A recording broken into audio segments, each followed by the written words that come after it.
Livro O Diálogo, Santa Catarina de Sena. Capítulo 19. Catarina pede explicações sobre as lágrimas. Então aquela serva viu-se inflamada de grandíssimo desejo, como que embriagada pela união com Deus e por tudo quanto vira e ouvira, dolorosa ante a maldade das pessoas que não reconhecem o próprio benfeitor divino e sua amorosa bondade. Ao mesmo tempo, sentia-se alegre na esperança, por causa da promessa divina, que lhe ensinara o modo como ela e os demais servidores alcançariam perdão para o mundo. Desejosa de conhecer mais sobre os estados da alma, sobre os quais Deus lhe falara, elevou seu pensamento à verdade suprema. Notara que aqueles estados são percorridos em lágrimas. Queria saber quais são as espécies de lágrimas, qual sua natureza, sua origem, suas características. Sabendo que toda a verdade das coisas encontra-se em Deus, interrogou-o sobre tudo isso. Nada se conhece em Deus sem a explicação da inteligência, mas é necessário também o desejo de saber na luz da fé. Ela não se esquecera dos ensinamentos anteriores dados por Deus, e bem sabia que não existe outro modo de se instruir sobre as lágrimas, os estados correspondentes de seus frutos. Num ardor imenso, como nunca lhe acontecera antes, sobrelevou-se toda inflamada de amor. Com fé, olhou para Deus e nele entendeu o que desejava. A verdade divina manifestou-se a ela e atendeu a seus anseios e pedidos. 20. As lágrimas, suas espécies e frutos. 21. As lágrimas nascem do coração. Então Deus disse àquela serva: Filha querida, queres que eu te fale sobre as lágrimas e seus frutos? Não vou desprezar o teu pedido. Presta bem atenção, que passo a explicar em analogia com os estados da alma descritos acima. Há lágrimas imperfeitas, que se fundamentam no temor servil. Em primeiro lugar, as lágrimas de condenação, próprias dos pecadores. Em seguida, as lágrimas de medo, encontradas naqueles que deixam o pecado mortal por medo de castigo e choram. Em terceiro lugar, as lágrimas de autoconsolação, derramadas pelas almas livres do pecado mortal, que começam a servir-me. Estas últimas também são imperfeitas, pois imperfeito ainda é o amor de onde procedem. Lágrimas perfeitas são as que procedem do homem, que atingiu a perfeição do amor pelo próximo e que me ama desinteressadamente. Unidas a estas últimas estão as lágrimas de prazer, espirituais, versadas em grande suavidade, como direi mais longamente depois. Há, enfim, as lágrimas de fogo, espirituais, concedidas àqueles que desejam chorar e não conseguem. Todas essas lágrimas podem ocorrer numa única pessoa, em sua caminhada do temor servil ao amor imperfeito e depois do amor perfeito à união. É nessa ordem que passo a falar-te agora. Deve saber que toda lágrima nasce do coração. Nenhum membro corporal é tão sensível aos impulsos do coração como os olhos. Se o coração sofre, logo eles o revelam.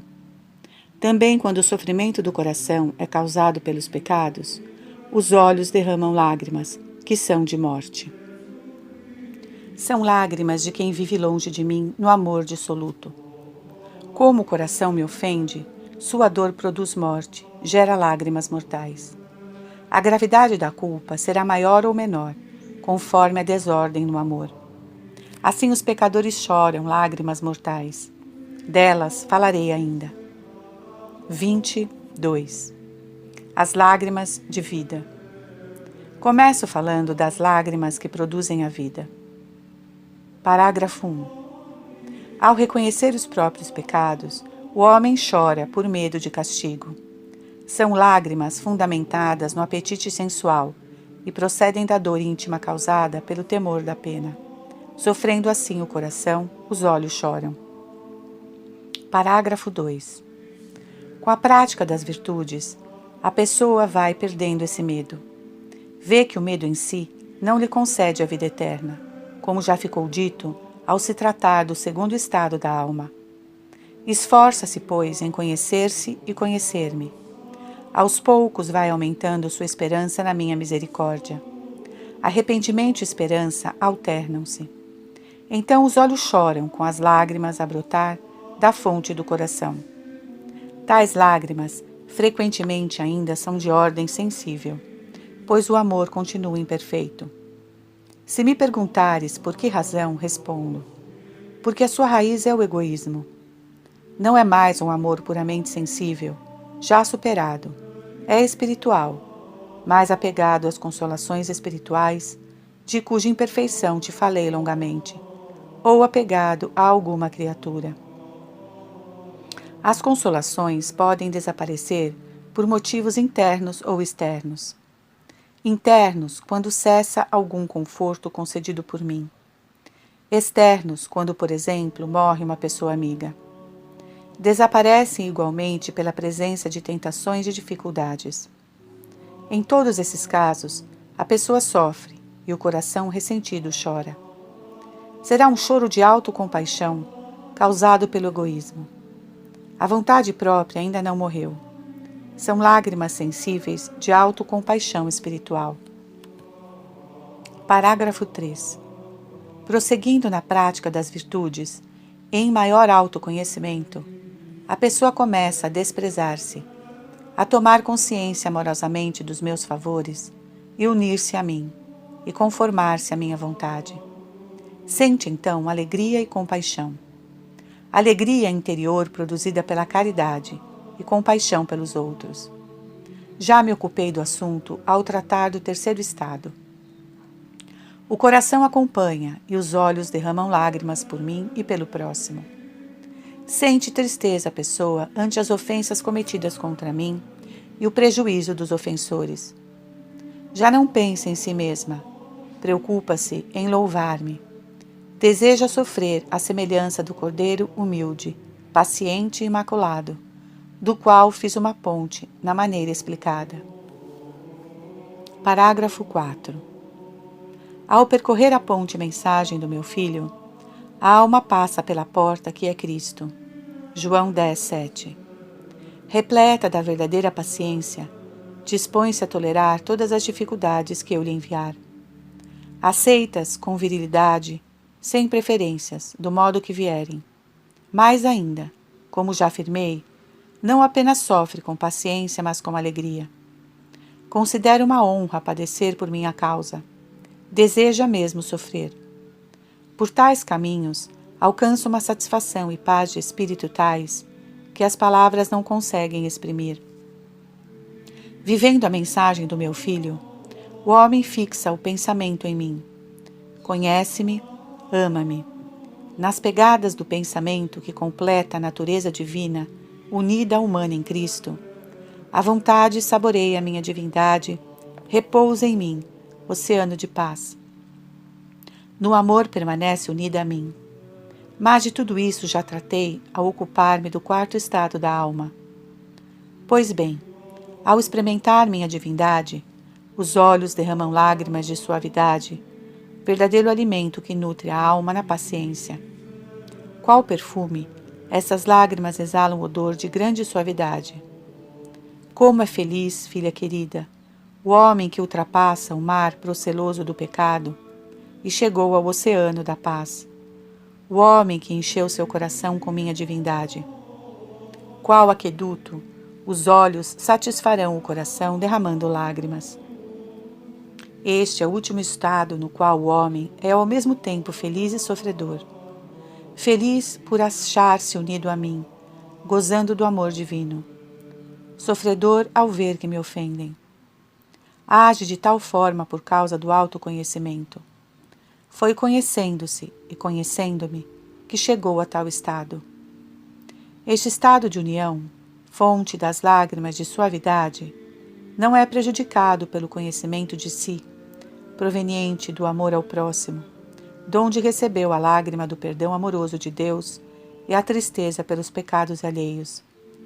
Quando chorou com os que choram e sorriu com os que sorriem. Romanos 12, 15. Estes últimos são as pessoas que vivem no amor. O Perfeitíssimo alegra-se ao vê-los dar-me glória e louvor. Estas, segundo as lágrimas do terceiro estado perfeito, são as lágrimas de união do quarto estado. Estes dois estados, terceiro e quarto, se completam mutuamente. Se o último pranto, causador da união com Deus, não incluísse o terceiro estado, de amor pelos homens, nem seria perfeito. Necessariamente um estado inclui o outro. Em caso contrário, cair-se-ia na presunção, pela sutil preocupação da própria fama. Das alturas, o homem cairia para a antiga situação de pecado. Diante desse perigo, ocorre amar o próximo sempre com autêntico autoconhecimento. Esse esforço aumentará a consciência do meu amor por si mesmo. A caridade para com o próximo deriva desse amor. Com o mesmo amor que se sente amado, o Perfeitíssimo ama o outro. Percebendo qual é o objetivo do meu amor, ama-o também. Num segundo instante, a alma compreende sua incapacidade de ser-me útil, retribuindo-me o puro amor que de mim recebe.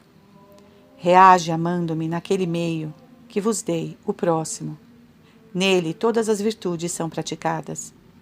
Todas as qualidades que vos dei destinam-se ao benefício dos outros, em geral e em particular.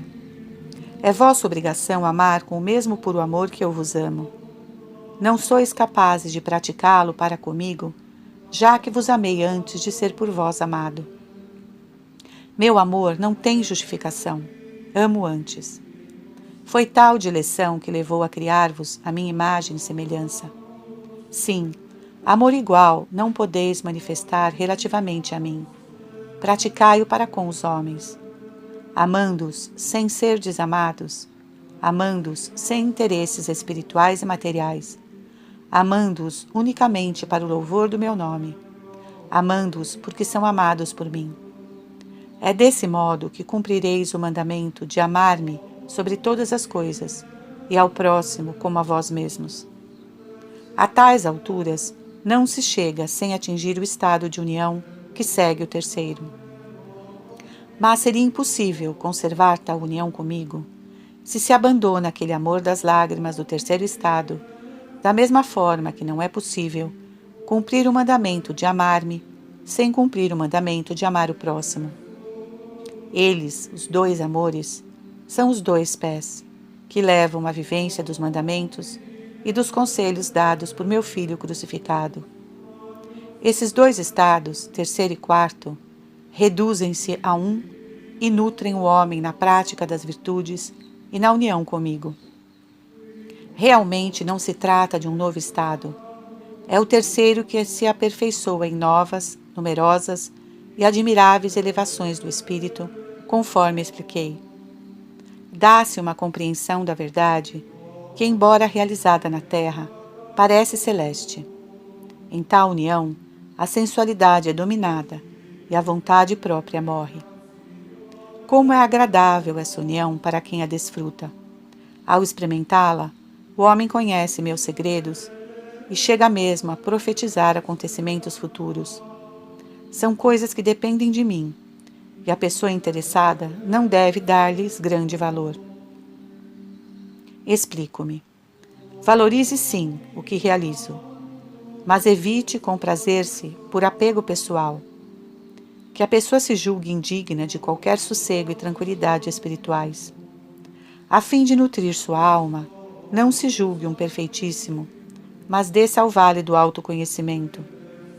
Esta volta ao conhecimento de si é uma graça, destinada a iluminar a alma e fazê-la progredir. Durante essa vida, ninguém é tão perfeito que não possa aperfeiçoar-se no amor. Somente meu Filho, que é vossa cabeça, 1 Coríntios 11:3, não podia progredir na perfeição, pois eu e ele somos um. Por causa da união com a natureza divina, sua alma era compreensora. Vós, ainda peregrinos, sempre podeis crescer. Não que atinjais um estado ulterior, pois o estado de união é o último. Por minha graça, podeis aperfeiçoá-lo, segundo o vosso desejo. 23. As lágrimas e as fases da vida espiritual. Conforme teu pedido, expliquei-te as espécies de lágrimas com suas características. As primeiras são próprias das pessoas que vivem em pecado mortal. As lágrimas brotam do coração. Como aqui a fonte está corrompida, o pranto é pecaminoso e mau, bem como todas as demais atividades. As segundas lágrimas pertencem àqueles que começam a ter consciência dos próprios males e temem os castigos consequentes. Constitui o comum início de conversão.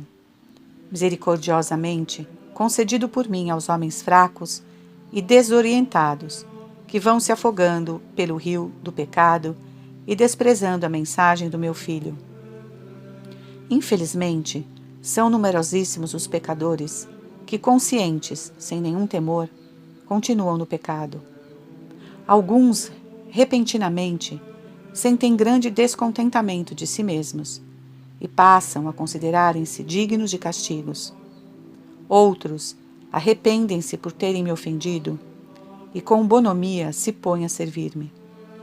De todos eles, certamente, tem maior possibilidade de atingir a perfeição aqueles que se convertem com grande ardor. Mas, esforçando-se todos, o conseguirão. Os primeiros terão de preocupar-se em não ficar no temor servil. O segundo, em não cair na tibieza. Trata-se de um acordar geral à santidade. As terceiras lágrimas estão nas pessoas que superaram o temor servil e atingiram o amor e a esperança. Percebem que lhes perdoei, sentem favores e consolações. Para concordar com o coração, choram. Como são imperfeitas, conforme expliquei, trata-se de um pranto ao mesmo tempo sensível e espiritual. As quartas lágrimas acontecem com a prática das virtudes. Crescendo o desejo da alma, a pessoa se une e se conforma à minha vontade. Quero o que eu quero. Ama profundamente o próximo. É um pranto de amor por mim e de dor pelos pecados e prejuízos sofridos pelo próximo. As quintas lágrimas, próprias da última perfeição, completam as anteriores. Em união com a verdade eterna, estes progridem muito no desejo santo. Por esse motivo, o demônio os teme e não consegue prejudicar-lhes a alma, seja com ofensas, pois são pacientes na caridade, seja com atrativos espirituais e materiais, por eles humildemente desprezados. Na verdade, o demônio não dorme jamais. Nisto ele até vos dá lições, vós que sois negligentes e dormis no tempo da messe. Mas sua vigilância não consegue prejudicar as pessoas que se acham no estado de união, pois ele não tolera o ardor da caridade e a união da alma comigo. Quem vive em mim não pode ser enganado. O diabo evita os perfeitíssimos, como o mosquito se afasta da panela que ferve por medo do calor.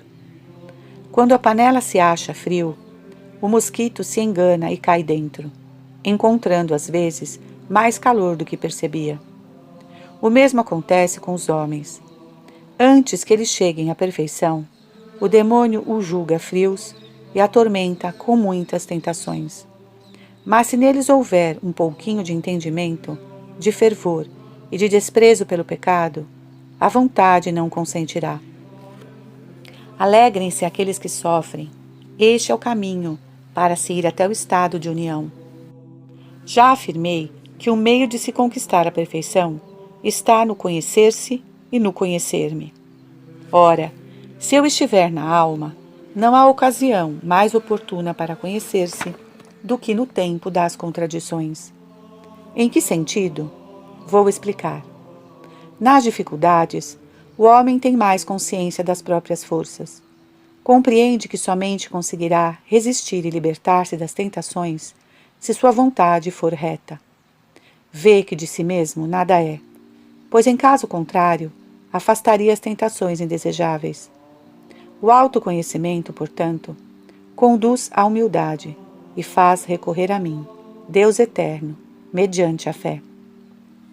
A pessoa compreende que somente eu dou a vontade reta, que não consente nas tentações e evita as insinuações más.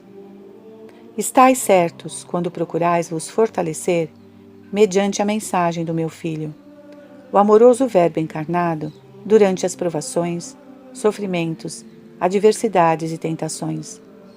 Tal atitude aumenta a vossa virtude e vos ajuda a chegar à perfeição. 24. As lágrimas de fogo. Falei sobre as lágrimas imperfeitas e perfeitas, dizendo que brotam do coração. Qualquer que seja o motivo pelo qual se chore, é do coração que todas as lágrimas nascem.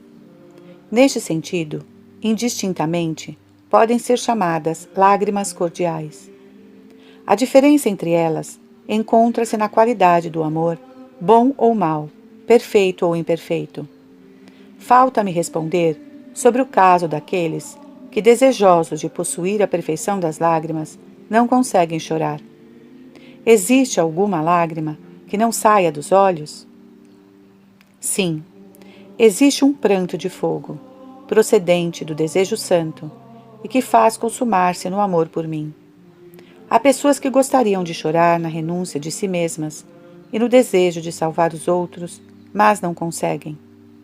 Relativamente a tais pessoas, afirmo que já possuem a lágrima de fogo, com que chora o Espírito Santo. Sem lágrimas exteriores, elas me oferecem as aspirações da vontade que deseja chorar.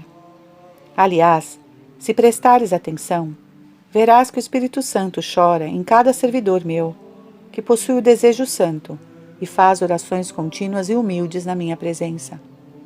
Ao que parece, foi quanto pretendia afirmar o glorioso apóstolo Paulo, ao dizer que o Espírito Santo chora em mim, com gemidos inenarráveis. Romanos 8, 26, a vosso favor. O fruto da lágrima de fogo não é menor que o das demais. Muitas vezes até maior, dependendo da intensidade do amor. Ninguém deve perturbar-se, pois, e julgar-se distante de mim, só porque não derrama as lágrimas que deseja. Ao desejar lágrimas, ocorre conformar-se à minha vontade, humilhar-se diante do sim e do não, por mim pronunciados. Às vezes deixo uma pessoa sem lágrimas, a fim de que permaneça numa atitude humilde, em oração contínua, desejosa de chegar a mim. Almas existem que, se conseguissem o que almejam, nem tirariam proveito. Sentir-se-iam satisfeitas com a obtenção das lágrimas desejadas e cairiam no egoísmo. É para vosso crescimento que não dou lágrimas exteriores, mas unicamente as do espírito, as do coração, inflamadas na chama da divina caridade.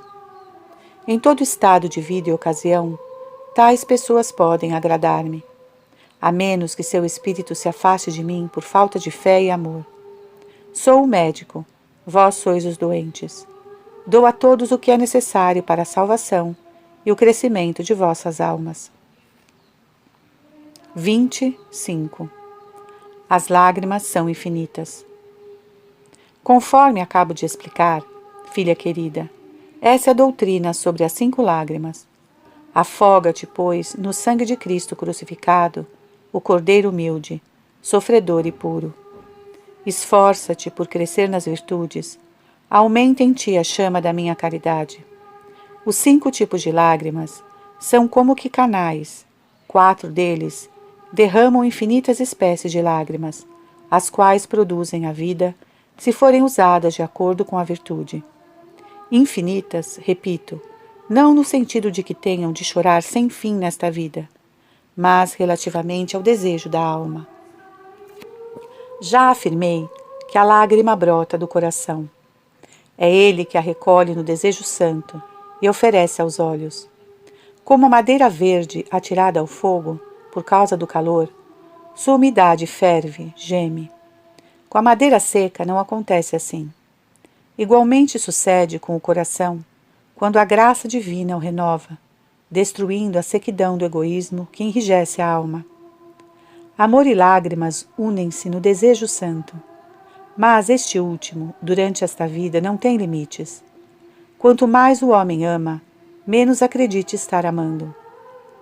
Dessa forma, O desejo ulterior de amar provoca o pranto. Quando a alma se separa do corpo e chega até mim, seu fim último, não deixa o desejo santo. Continua a querer-me e a amar o próximo. A caridade penetrou em si como rainha, levando consigo o merecimento de todas as virtudes. Como já disse, cessa todo o sofrimento. Ao desejar-me, a alma me possui, sem temor de vir a perder o que tanto sonhara. Todavia, suas aspirações crescem. Ao desejar, é atendida. E ao ser atendida, deseja mais, sem ameaça de qualquer fastio. Nem sofre ao desejar ainda. A perfeição é total. É desse modo que vosso desejo é infinito. Nem poderia ser diferentemente. Se me servisseis apenas com atitudes finitas, nenhuma virtude vossa alcançaria a vida. Sou o Deus infinito e quero serviço infinito de vossa parte. Mas, de infinito, só tendes o desejo da alma. Por isso, dizia antes que as lágrimas são infinitas. Infinitas por estarem associadas ao desejo santo, infinito. Depois da morte, a lágrima sensível não acompanha o homem, mas ele leva consigo os merecimentos do pranto terreno e os consome. Sucede tal como a água que se atira numa fornalha. Ela não fica de lado, mas é pelo fogo absorvida e vaporizada. Sim, é quanto acontece com o homem que chega ao céu, para experimentar o fogo da caridade divina, cheio de amor na união comigo e o próximo, causa de suas lágrimas. Ele não para de me oferecer suas aspirações, felizes e lacrimosas, só que não serão mais lágrimas dos olhos, mas lágrimas de fogo do Espírito Santo. 26. Frutos das 5 lágrimas. Compreendeste agora como as lágrimas são infinitas. Mesmo durante esta vida, há tantas maneiras de chorar no estado da união, que tua língua é insuficiente para declará-las. Depois de explicar-te como são as lágrimas nos 4 estados da vida espiritual, falta-me discorrer sobre os frutos que elas e o desejo santo produzem. 26:1. Efeitos das lágrimas de condenação. Começo por aquela lágrima a que me referi no começo, a lágrima dos homens que vivem pecaminosamente no mundo, que consideram seu Deus as pessoas, as coisas, a própria sensualidade. Essa atitude é para eles a fonte de todos os males na alma e no corpo. Disse acima que as lágrimas nascem do coração. De fato, o coração chora de acordo com seu amor. O pecador, por exemplo, chora quando o coração sofre com a perda de um objeto amado. Suas lágrimas são numerosíssimas, conforme a variedade do amor. Achando-se corrompida a raiz interior, que é o egoísmo, tudo nasce corrompido. É como uma árvore, cujos frutos fossem venenosos, as flores pobres, as folhas manchadas e os ramos voltados para o chão, vergastados pelo vento. Tal é a árvore interior dos pecadores. Vós, porém, deveis ser árvore de amor. Por amor vos criei, sem amor não podeis viver. O homem virtuoso planta sua árvore no vale da humildade, o orgulhoso na montanha da soberba. Mal plantada, a árvore deste último só produz frutos mortais. Parágrafo 1. As más ações. Frutos desta árvore são as más ações carregadas de veneno por muitos e diferentes pecados. Mesmo quando o pecador pratica uma boa ação, não merece para a vida eterna, uma vez que a raiz do egoísmo prejudica tudo. Sua alma em pecado mortal não possui a graça. Mesmo assim, o homem pecador não deve deixar de praticar o bem, pois toda boa obra terá sua recompensa. A boa ação praticada em pecado mortal não merece o céu, mas é paga por minha justiça. Às vezes darei bens materiais, outras vezes, como já disse antes ao tratar deste assunto, dou uma vida mais longa para que possa o pecador emendar-se. Outras ainda concedo a vida da graça, pelos merecimentos de algum meu servidor. Foi o que fiz no glorioso apóstolo Paulo, que abandonou a infidelidade e as perseguições ao cristianismo devido às preces de Santo Estevão. Atos 7,60. Como vês, qualquer que seja seu estado de vida, ninguém deve deixar de fazer o bem. Parágrafo 2. Os sentimentos maus. Dizia que as folhas desta árvore de morte são podres. Referia-me aos maus sentimentos do coração. Tais sentimentos internos ofendem-me e levam a pessoa ao ódio e desprezo pelos outros. Qual ladrão, o pecador rouba-me a honra para atribuí-la a si mesmo. São flores apodrecidas, causadoras de náusea pelas duas espécies de julgamento que causam. Primeiro, a meu respeito. O homem pecador pronuncia-se iniquamente sobre meus ocultos juízos e mistérios. Despreza tudo quanto realizei por amor. Nega quanto revelei em meu filho. Destrói os meios por mim oferecidos para se alcançar a vida. Tais pessoas tudo julgam e condenam em sintonia com seu parecer enfermiço. O egoísmo cegou-lhes a inteligência, vendou o olhar da fé, impediu-lhes de reconhecer a verdade. Segundo, relativamente ao próximo. Uma fonte de numerosos males.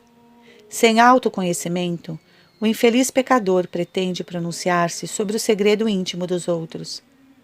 Baseado em comportamentos exteriores, julga os sentimentos do coração. Meus servidores julgam sempre retamente, pois fundamentam-se na minha bondade. Os pecadores sempre mal, alicerçados que estão na maldade. De seus juízos nascem muitas vezes o ódio, homicídios, desprezo pelos demais, distanciamento de meus servidores devido ao seu amor pela virtude. Parágrafo 3. As más palavras. Aos poucos vão aparecendo as folhas, que são as palavras, os pronunciamentos ofensivos a mim, ao sangue de meu filho, prejudiciais aos outros homens. A preocupação dos pecadores é falar mal, blasfemar contra minhas obras, murmurar contra todo mundo. Consideram como realidade tudo o que seu julgamento sugere. Pobres infelizes, não sabem que a língua foi feita unicamente para me louvar, para a confissão dos pecados, para a promoção da virtude na salvação dos homens. Folhas manchadas pela culpa. Tudo isso porque está sujo o coração de onde nascem, cheio de duplicidade e mal. Além de prejudicar o homem com a perda da graça, as palavras suscitam desavenças na vida social. Já ouviste falar que, devido às palavras, aconteceram revoltas nos estados, ruína de cidades, homicídios e muitos outros males? A palavra pronunciada penetra fundo no coração do homem a quem é dirigida. Atinge regiões que nenhum punhal alcança. Parágrafo 4. Os vícios capitais. A árvore de morte possui 7 galhos, inclinados para a terra, que produzem flores e folhas. São 7 vícios capitais, responsáveis por inúmeros e diferentes pecados, todos eles enraizados no egoísmo e no orgulho. Os frutos são as más ações. Esses galhos, os vícios capitais, inclinam-se para a terra, enquanto tendem unicamente para a frágil e desordenada realidade deste mundo. Inclinam-se para nutrirem-se incansavelmente da terra. Os pecadores são insaciáveis e insuportáveis a si mesmos, sempre inquietos, a procurar justamente o que não os pode saciar. O motivo por que são insaciáveis é o seguinte: como pecadores, desejam só as realidades finitas, ao passo que eles, no que se refere ao ser, são infinitos, isto é, jamais deixarão de existir. No máximo, perderão a vida da graça por causa do pecado mortal. O homem é maior que as realidades criadas, não vice-versa. Somente estará satisfeito quando atingir um bem superior a si. Como somente eu sou maior que o homem, disto decorre que somente eu, Deus eterno, consigo saciá-lo. Separado de mim pelo pecado, o homem vive perenemente atormentado e sofredor. Parágrafo 5. Os vendavais da vida. Ao sofrimento segue o pranto. Sobrevêm então os vendavais que açoitam esta árvore de quem ama a sensualidade, como razão da própria vida. Os vendavais são 4: da prosperidade, da adversidade, do temor servil e do remorso. A prosperidade material alimenta o orgulho, a presunção. Leva o pecador a valorizar-se excessivamente e a desprezar os outros. Se for patrão, oprimirá o súdito com muitas injustiças. A prosperidade ainda é causa de vaidade pessoal, de impureza do corpo e do espírito, de desejo de fama e de muitos outros defeitos. Tua linguagem nem seria capaz de enumerá-los. Seria então má em si mesma a riqueza? Não, assim como as outras 3 realidades de que falo.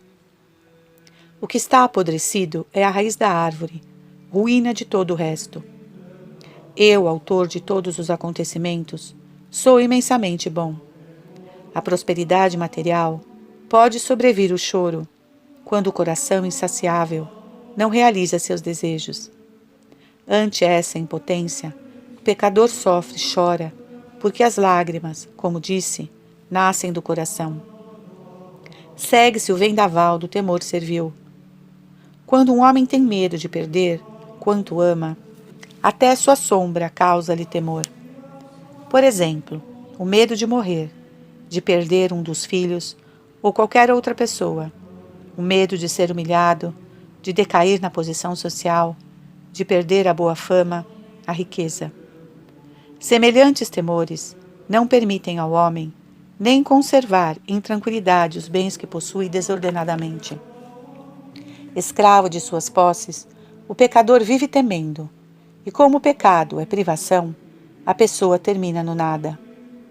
Além do medo, os pecadores costumam sofrer adversidades, quais sejam perdas de bens em geral e em particular. Em geral, por ocasião da morte. Em particular, pela privação de uma coisa ou outra. Saúde, filhos, riquezas, posição social, honras. Tais perdas acontecem quando eu, médico bondoso, julgo proveitoso permiti-las, da mesma forma como conceder aqueles bens antes. Por terem o coração corrompido, muitos pecadores impacientam-se, sem procurar compreender.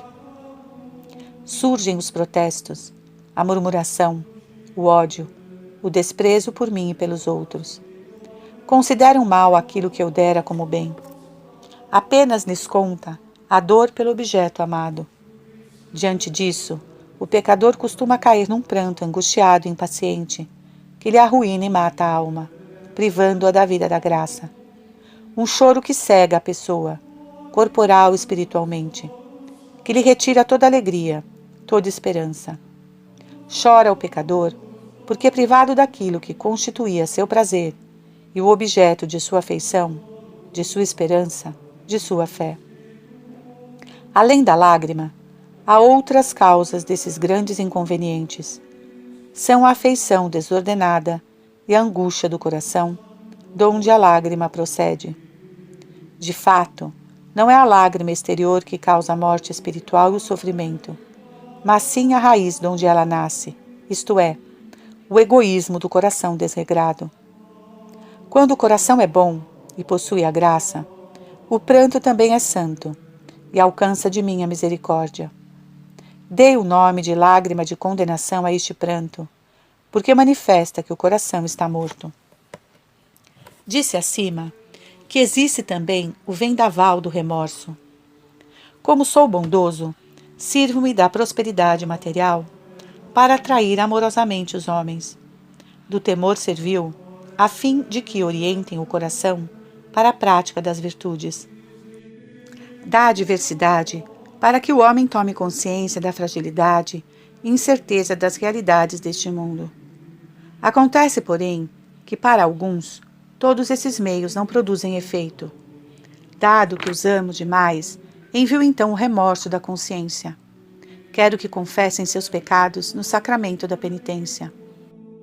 Quando se obstinam no mal e recusam tal graça, os pecadores acabam na reprovação. iludem as reprovações da própria consciência, distraem-se com prazeres ilícitos, ofendem a mim e ao próximo. Com a raiz da árvore apodrecida, tudo secou, e a pessoa recai na tristeza íntima, entre lágrimas e angústias. Não havendo conversão enquanto para isso dispõe da liberdade, tais pessoas passarão do pranto da terra para o choro do inferno. Então o finito se mudará em infinito, pois a causa deste último pranto é o ódio infinito pelo bem, em que se fundamentara o pecador. Os répobros do inferno, se quisessem, teriam escapado da perdição durante esta vida, através do meu perdão. Eram livres, mesmo tendo-se dito que seu ódio pelo bem era infinito. A infinitude não se refere à intensidade do ódio ou do amor, mas à duração no tempo. Enquanto estais neste mundo, sois livres de amar ou odiar como quereis. Quem encerra esta vida no amor, terá um bem infinito. A quem, a terminar no ódio, encontrar-se-á num mal interminável, na condenação eterna. Desta já me ocupei ao tratar daqueles que vão afogando-se pelo rio do pecado. Longe da minha misericórdia e do amor dos homens, já não poderão querer o bem. Os bem-aventurados, ao contrário, gozam da minha misericórdia, amam-se mutuamente e têm o vosso amor de caminhantes desta vida. Aliás, foi para que também vós venhais a mim que vos coloquei no mundo. Para os condenados, de nada servem vossas esmolas e boas obras. São membros separados do corpo que eu constituí na caridade. Recusaram obedecer aos santos preceitos da hierarquia, de quem recebeis nesta vida o sangue do Cordeiro Imaculado. Condenaram-se assim eternamente em choro e ranger de dentes, quais mártires do demônio. Ali recebem do demônio os frutos que para si recolheram. Desse modo, as lágrimas de condenação fazem sofrer nesta vida e dão a companhia interminável dos demônios na outra.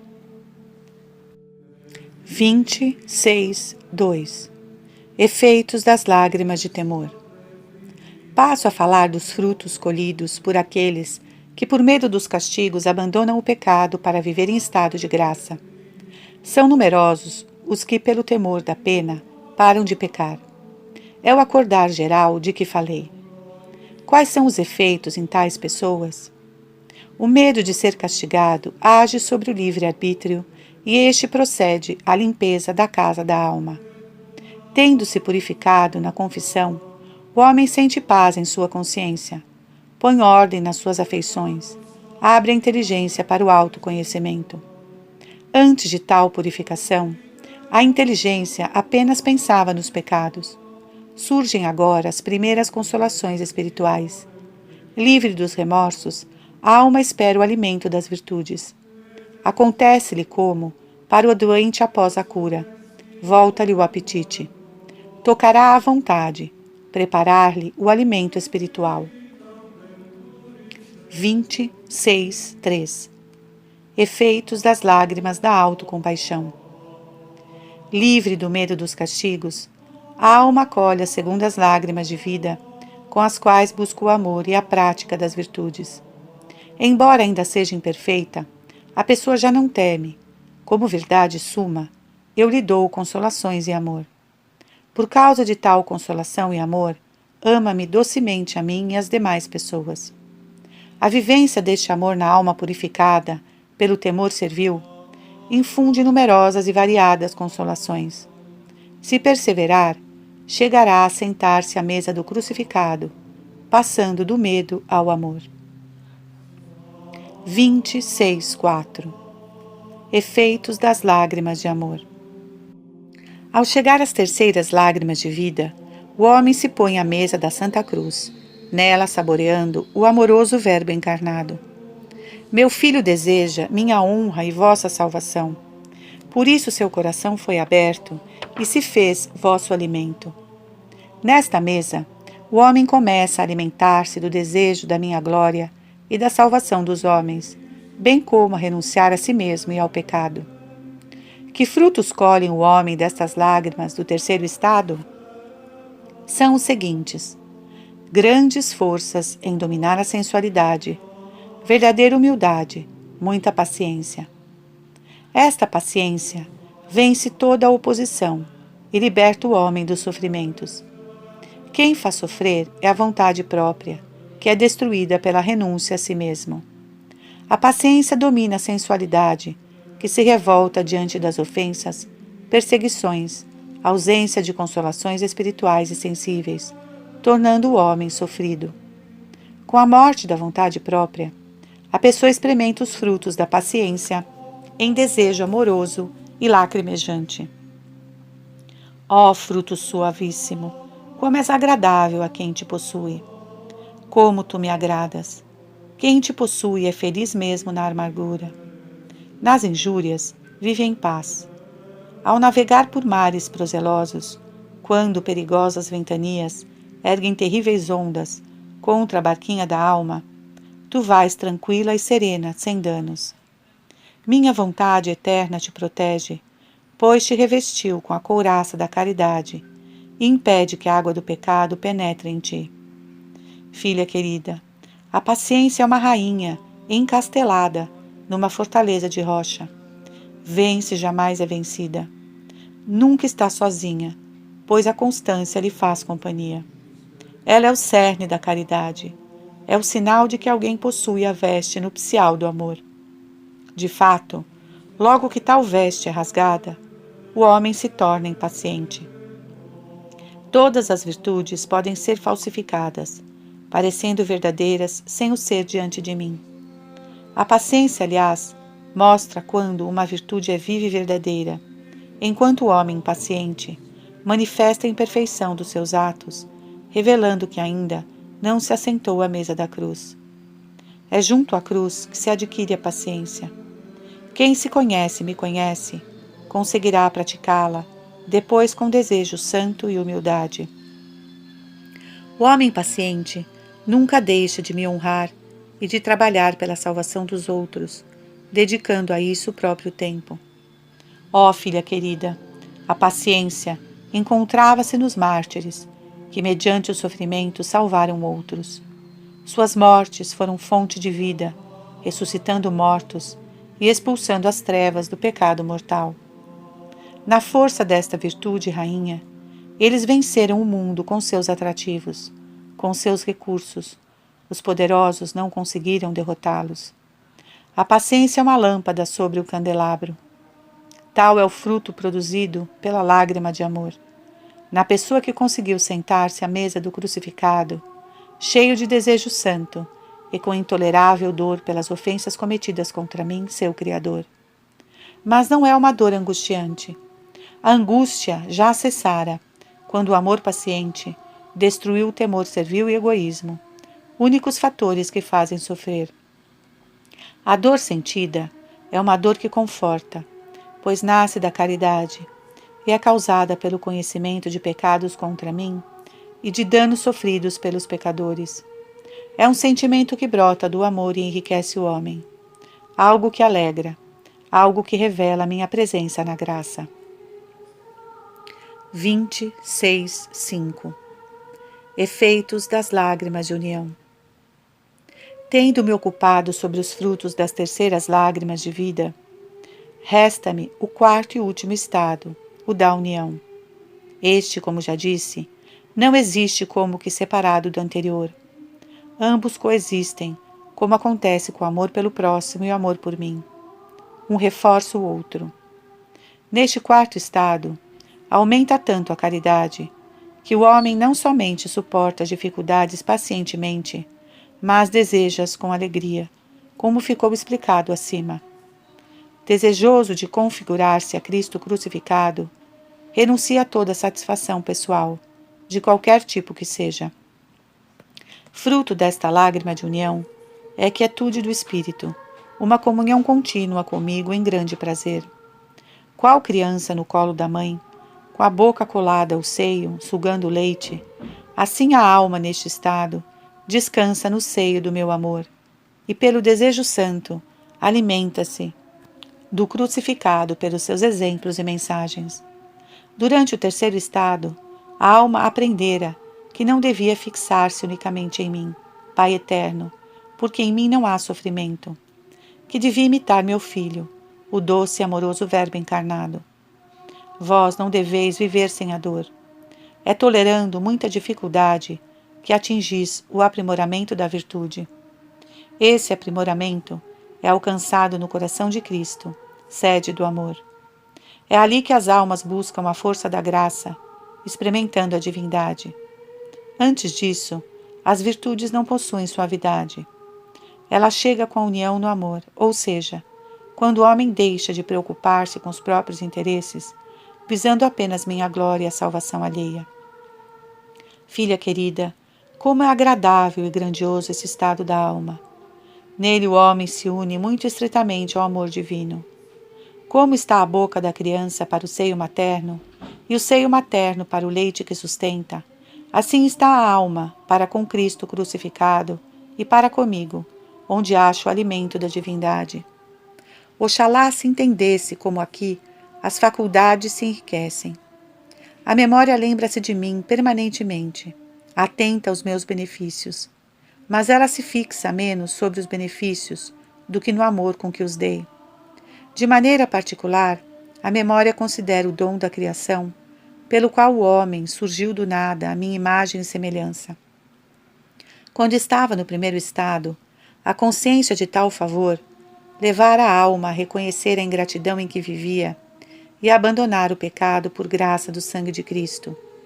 Em tal sangue eu vos recriei e vos lavei da lepra do mal.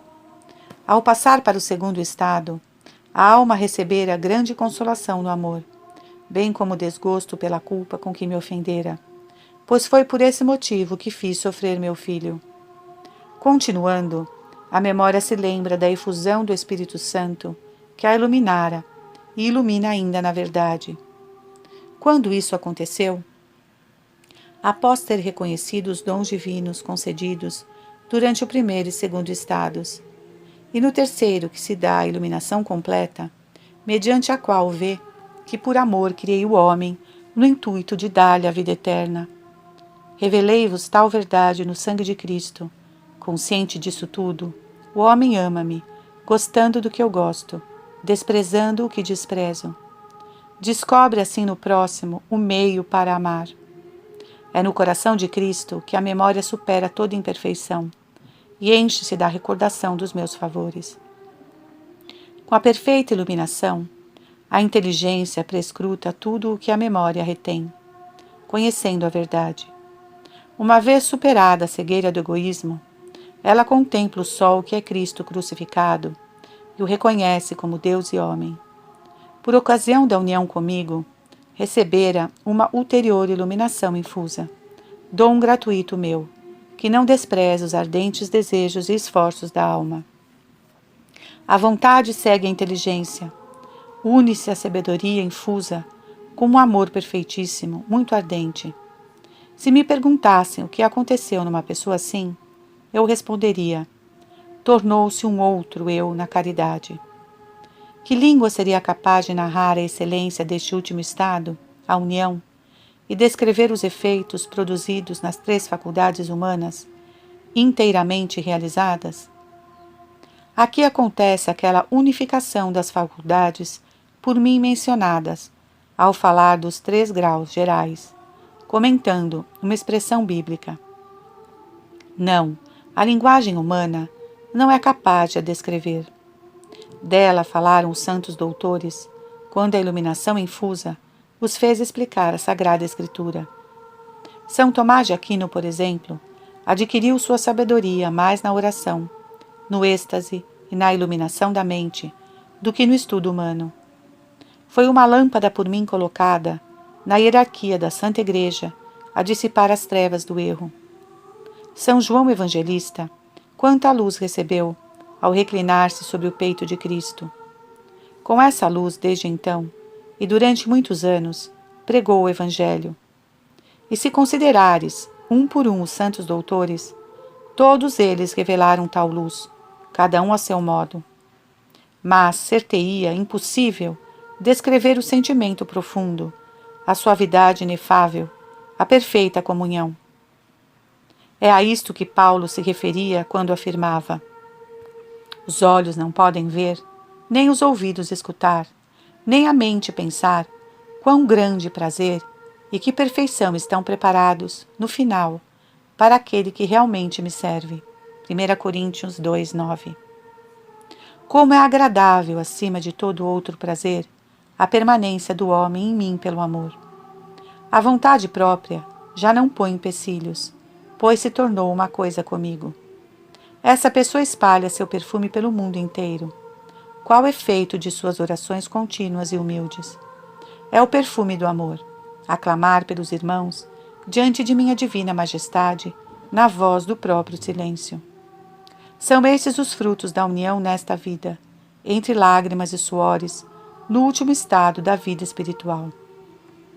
Se a pessoa perseverar, passará um dia dessa união imperfeita comunhão, mas perfeita quanto à graça, a perfeita união celeste. Enquanto se encontra no corpo, o homem não atinge tudo o que deseja. Estará preso a uma lei perversa, cuja força as virtudes adormecem, mas não destroem.